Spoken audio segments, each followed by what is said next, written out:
December 7th, 1941,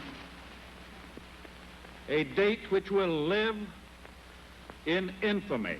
I was in the Coliseum skating rink, roller skating rink, with her. Really? With her. What, did they announce it? How did you know about it? I'm sorry. Did they announce it over the loudspeaker? Yes, they did. They did. It was, well, the rink opened about 1 o'clock. It must have been about 2 o'clock in the afternoon when we got it. What was the buzz? What was people talking about? Well, actually, they thought the war wasn't going to last too long, you know, because we were real strong. I enlisted. When I turned 18 years old, I quit school the very same day that my birthday, and I went up to the draft board and enlisted. And I enlisted to go into the Army. This is point of interest. I enlisted to go in the Army, and when we got in Buffalo for exam, they examined us and they told us, they had 3 tables set up. One was Army, Navy, and Marines. And the guy told me, he says, you go on this table right here. And it was Navy. So when I got up to the officer, and I says, you know, I think somebody made a mistake. And he says, what do you mean? I said, well, when I enlisted, I told him I wanted to go in the Army because my brother had enlisted in January of 43, and he went in the Army. So I thought I'd follow him. And when I got up to him, I said, I think somebody made a mistake. And he says, how's that? And I says, I enlisted to go in the Army. And he says, well, you're in the Navy. And I says, no, I think there's a mistake here somewhere. And he got kind of rough, and he says, you're in the Navy. So that's the best thing that ever happened to me. Yeah. That was the best thing that ever happened to me. Want to hear a funny story? Sure. When like I tell you, when I turned 18, and I went enlisted, I come home. It was right after school. I went right to the draft board. And I come home and I had these papers. And my mother says, what are those? You know, speaking Italian. And I told her what I did. I said, I enlisted in the service. And I told her in the Army, which I thought I was going. And she just went wild. She started to cry and scream and all that. My dad was working. It was during his working hours. And she says, wait until your father comes home. He's going to murder you. So I undressed and went to bed. I thought I was going to get a beating from my own life. And then I only weighed 112 pounds in them days. My father, and there was a barber shop across the road from where we lived, and on Harrison Street. Mm-hmm. And my father and the barber had a bet that I would not pass a physical. They bet a cigar, you know. My father said that I wouldn't pass, and the barber said, "Oh, you'll pass," and the barber won. Yeah. So after boot camp, they sent us home for a week. Then we went back to Sampson, and then they shipped us to Philadelphia.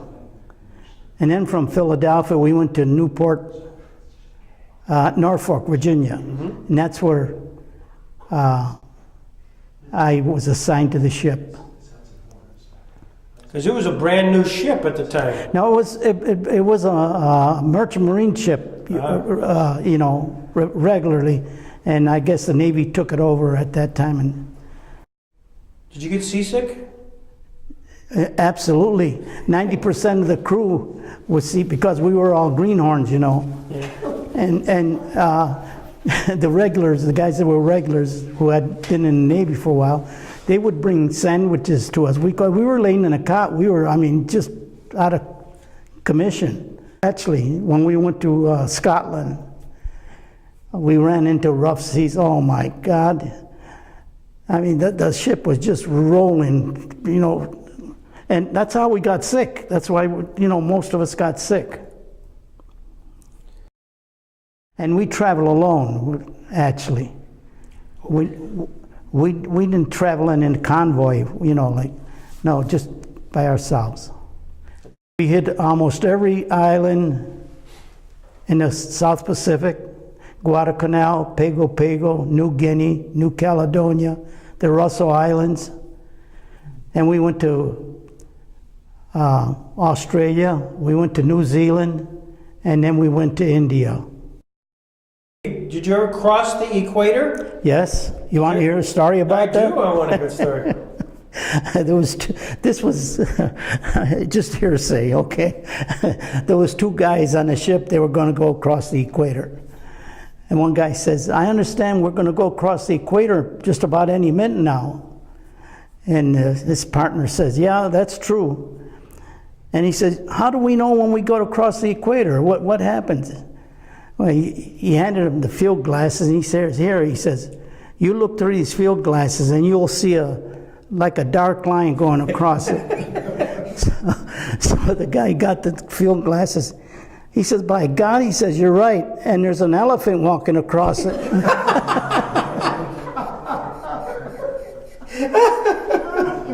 That's beautiful. That's beautiful. Did they have a ceremony when you crossed there? Did you get? Oh yeah, I had initiation. Yeah, how'd that work?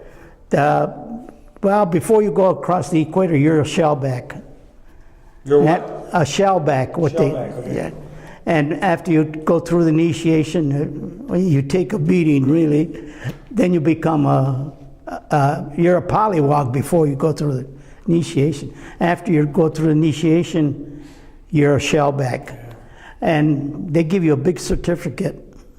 I should have brought that. I got that at home. Well, what was the initiation? What did they have you do?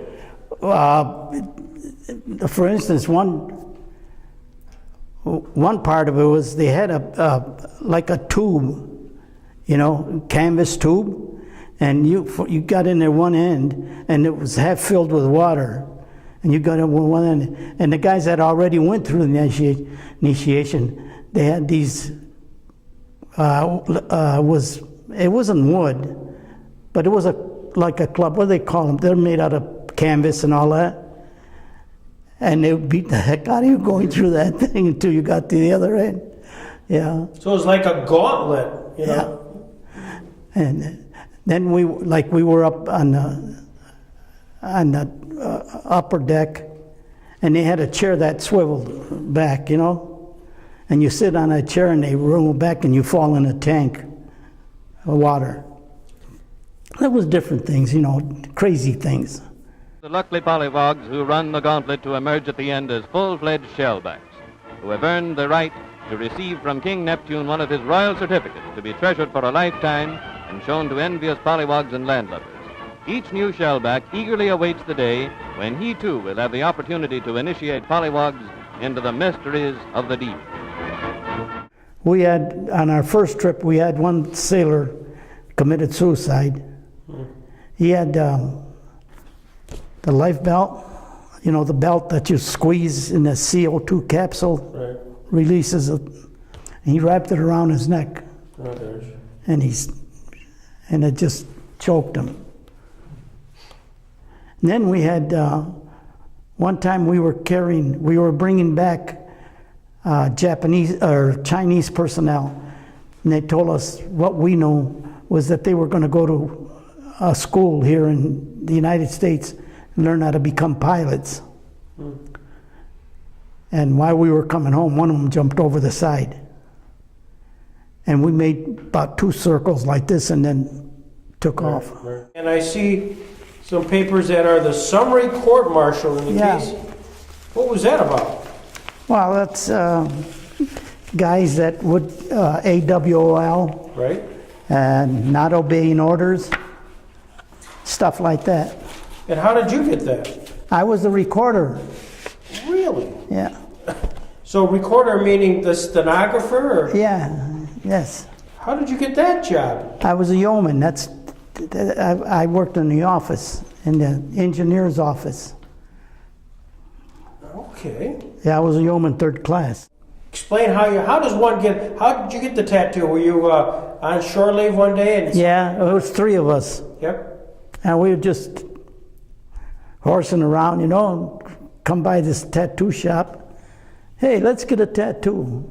That's okay. We got a tattoo. And I had parts of it taken off because it was a part of the anchor, which was red paint. And red paint got mercury in it, and I'm allergic to mercury. Oh. We rode back home, and all our letters were censored. Uh-huh. And we got leave too. In the 3 years that I was in, I come home twice, I think.